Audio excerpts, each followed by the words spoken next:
Hey everyone, you're here with Mark on Perfect Gardens TV. So, got two comments on YouTube that I thought should merit a little bit more discussion. From Joe, found using drops of balance, and I checked the pH after using drops of balance, pH drops. Is that normal? Next one is mine does. It will go from 6.8 when I pH. The next day, the pH is back up to 7 to 7.2. I will say my water sucks. It's anywhere between 7.3 to 8.3 straight out of the tap. Okay, so, and I encourage all you guys to do this experiment. Drops of balance is a very unique rock dissolved into sulfuric acid. So that rock then becomes water soluble and allows the minerals to be uptaken in a water soluble form, right? Because that's the key to everything. That's what the bacteria do, is making things water soluble. So the components though, right? The sulfuric acid is a very strong acid. Even if you're just using the drops balance at a small ratio of 1 ml per gallon, you're not going to see a radical pH difference like if you're the current pH ups and downs they're using on the market, because more often than not, people are using like 5 mLs or 10 mLs or a large amount if you're using the general hydroponics pH up and down. And so you'll see a much more radical pH shift, right? But the drops balance, the sulfuric acid will drop the pH slightly, but it's not its intention. What drops balance really does is it stabilizes the water because you're putting in more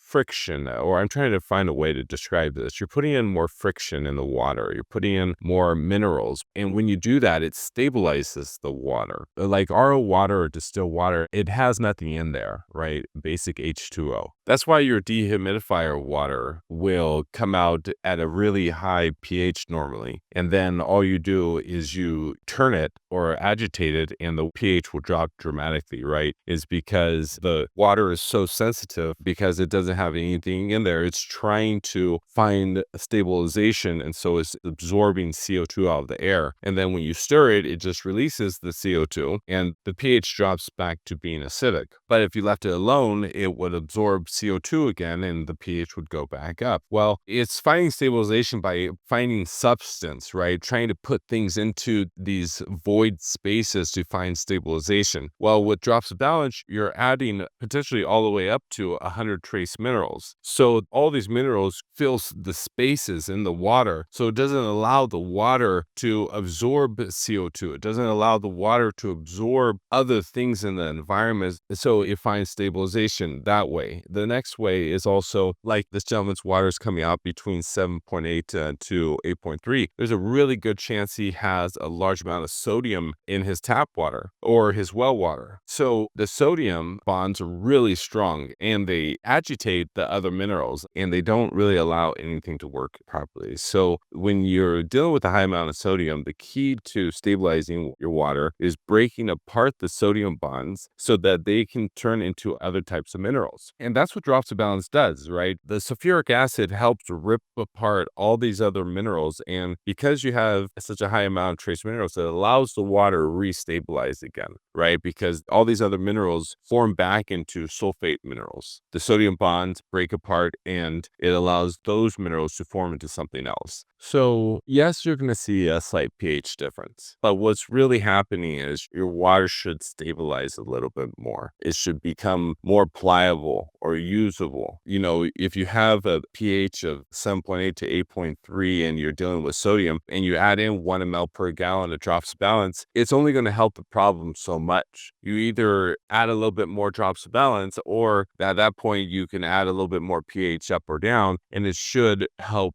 the water pH drop a little further to where the plants can really uptake the nutrients. You should be able to use less of that pH up and down. You know, there's different ways you can go about, solving the problem so it gets further in that law of tolerance range where the plants are going to thrive. The majority of your money is nutrients, right? So if you're putting that money in the water and the water isn't making your nutrients available to its max ability, then you're just throwing your money away, right? So what should be your main focus? Your main focus should be making the water as healthy as possible. And so that when you put your nutrients in the water, first, you don't have to use as much nutrients. And second, that nutrients goes much further because the nitrogen, phosphorus, potassium, all the other minerals you're purchasing in larger quantities is going to be more nutrient available because those things are being converted back to sulfated minerals, which are the highest quality minerals that the bacteria search for and allows those minerals to be soluble as much easier by the bacteria than any type of chemistry that the chemist can create in the form of plant nutrients. I hope you guys have a wonderful day. Thank you so much for everything. I love reading your questions. I love getting a deeper understanding with these plants by also learning more myself over time. And a lot of that passion comes from your guys' support. So have a beautiful day and a great grow.